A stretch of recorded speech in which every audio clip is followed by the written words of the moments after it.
we propose that we will have the statement delivered by the Honorable Rigathi Gachagua on our behalf, and we thereafter will have our colleagues issue 1 or 2 extra comments. And with your permission, members of the fourth estate, and because of the intensity of this statement, we would recommend that we do not have even supplementary questions, because I think we all need to chew this. We all need to chew. Your audience, which is the Kenyan people, we need also to chew exactly what we are going to issue today from the command center. Karibu sana, ndugu Rigiji. Thank you very much.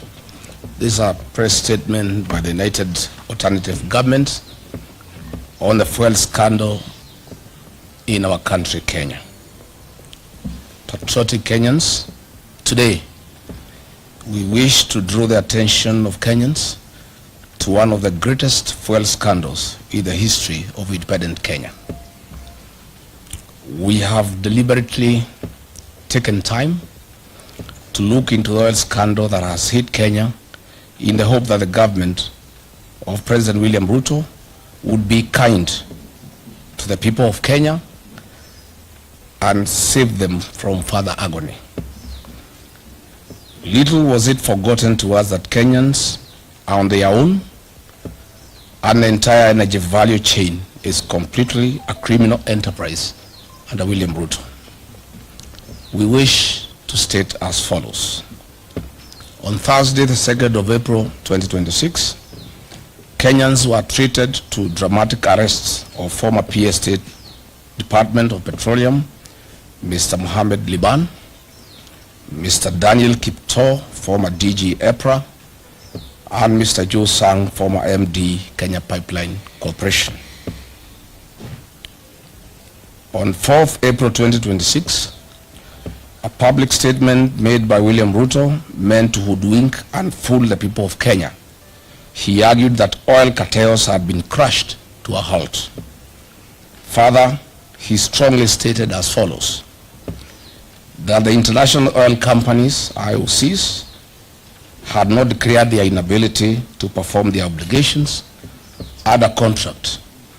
Yet we know that there was official communication requesting a contract review and price adjustment following the Middle East crisis.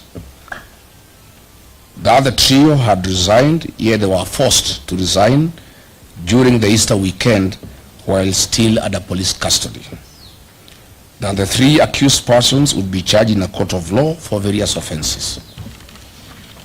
The 3 international oil companies, IOCs, in the so-called G2G arrangements are Saudi Aramco, they supply diesel and super petrol; Abu Dhabi National Oil Company, ADNOC, they supply diesel and jet fuel; and Emirates National Oil Company, ENOC, they supply super petrol.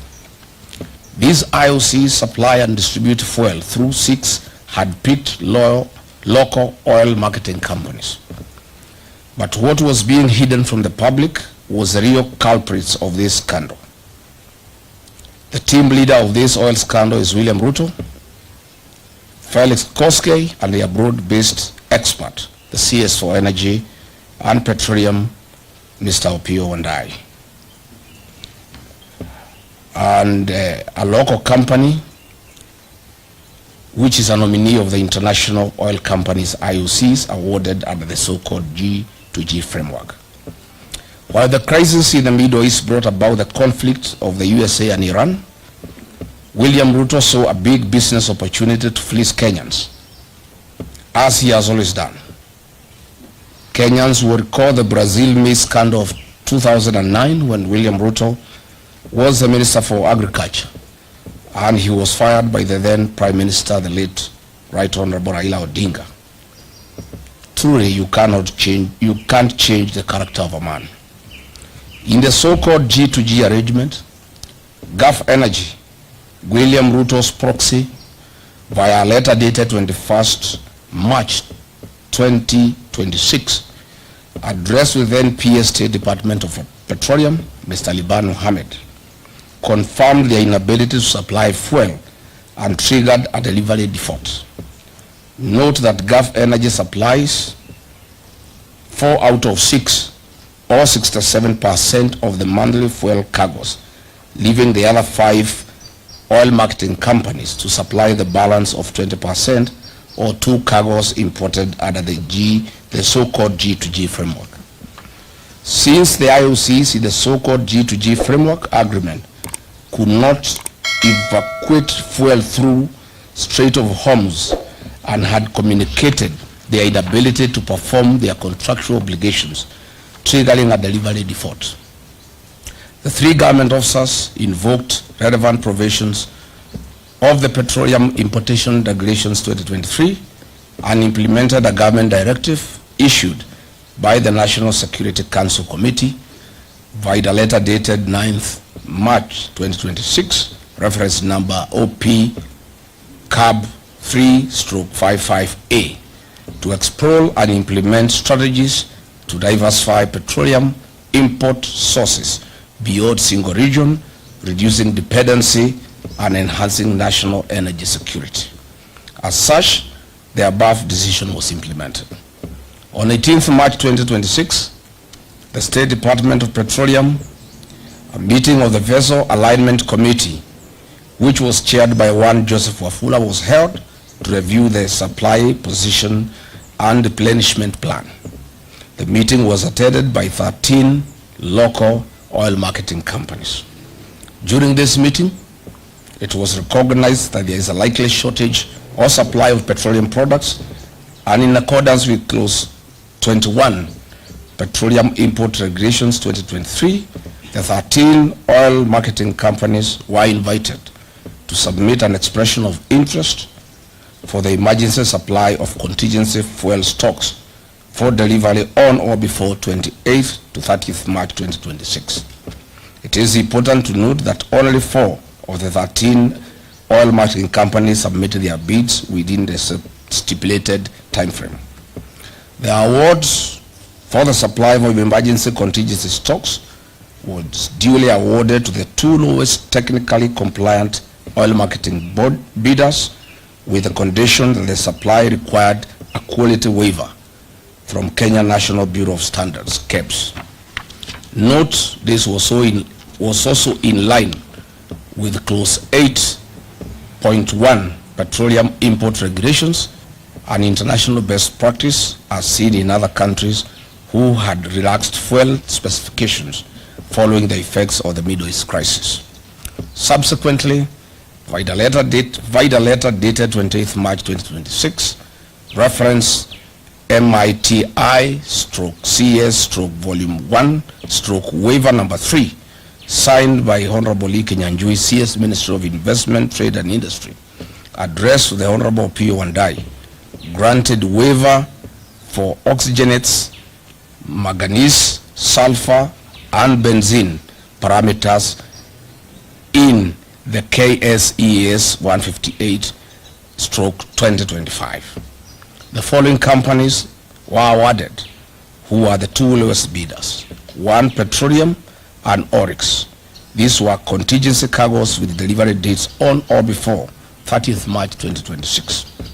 Their supply position was to provide fuel cover for 2 weeks, thus ensuring product availability during the Easter holidays. But where is the mischief of the oil cartels? William Ruto was well appraised of all these processes and procedures. All the directives were issued by the National Security Council Committee, chaired by Head of Public Service Felix Koskei, Ruto's errand boy. After William Ruto got a brief that Gulf Energy's bid was knocked out on technical grounds and the competitors had gotten their letters of award, he issued clear instructions that Gulf Energy bids be affixed to the procurement process and awarded with immediate effect. Gulf Energy submitted their bids 3 days later, on 23rd March 2026, after the awards had been executed. Their delivery was for the 8th to 15th April 2026, which was 10 days past the preferred date range of 28th March to 2nd April 2026.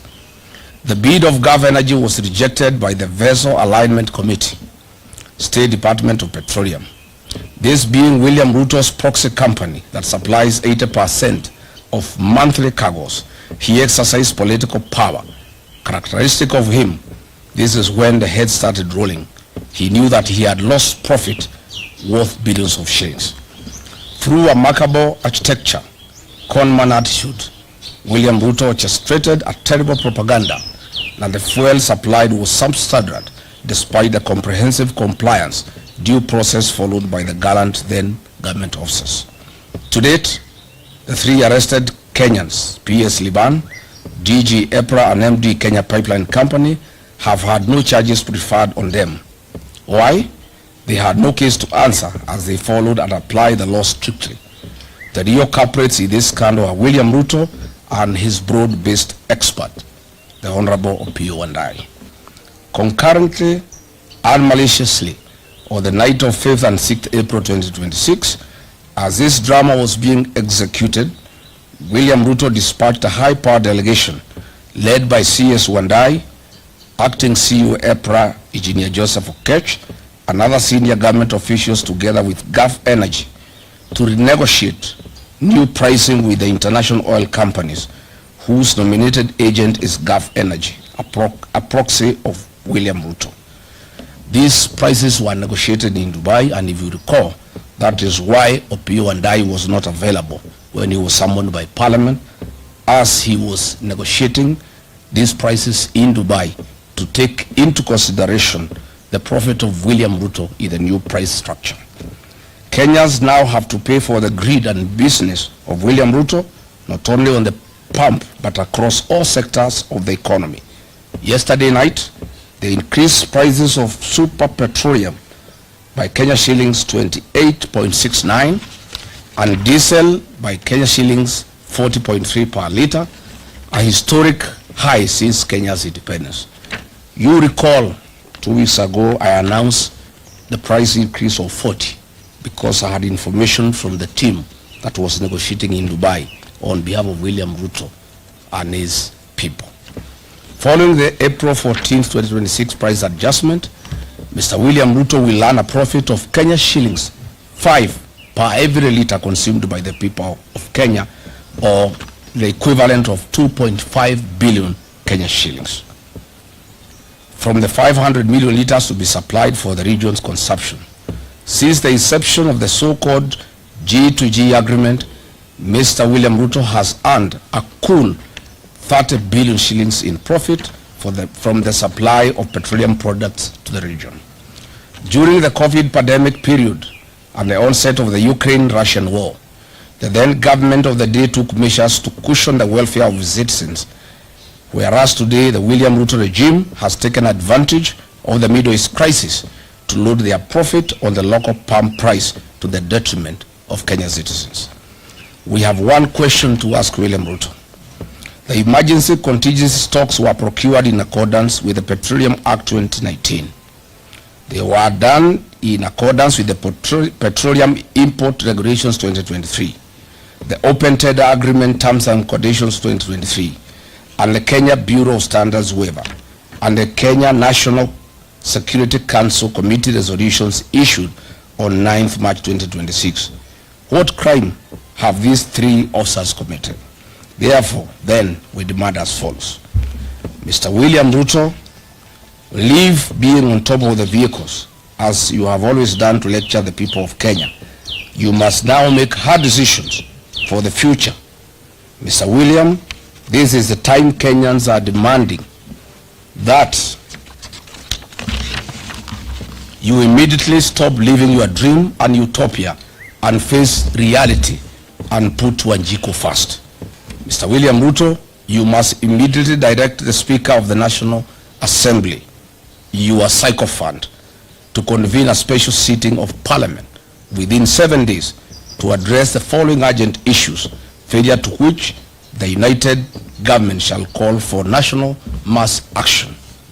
1, to cancel the so-called government-to-government petroleum framework as it involves hard-picked oil marketing companies that represent the William Ruto interests. In any case, the commercial frameworks between William Ruto and private international companies. We want to explain that this is not government to government. This is government companies in the Middle East working with William Ruto and his proxies.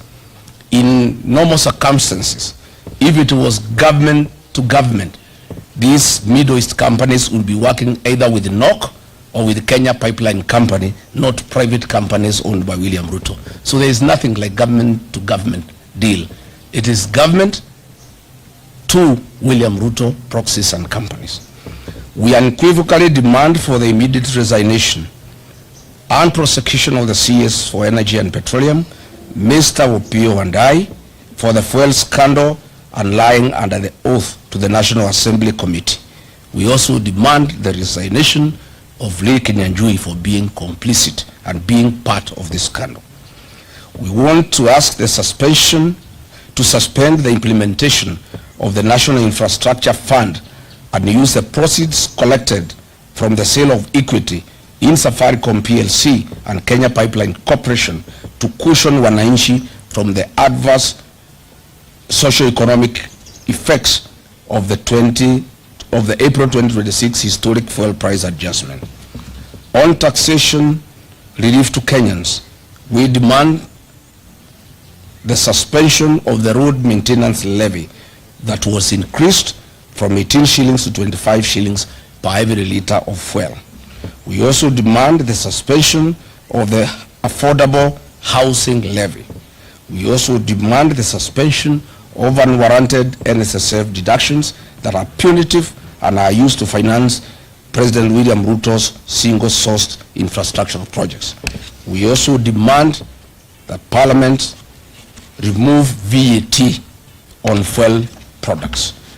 We are saying on behalf of the people of Kenya that that is a irreducible minimum.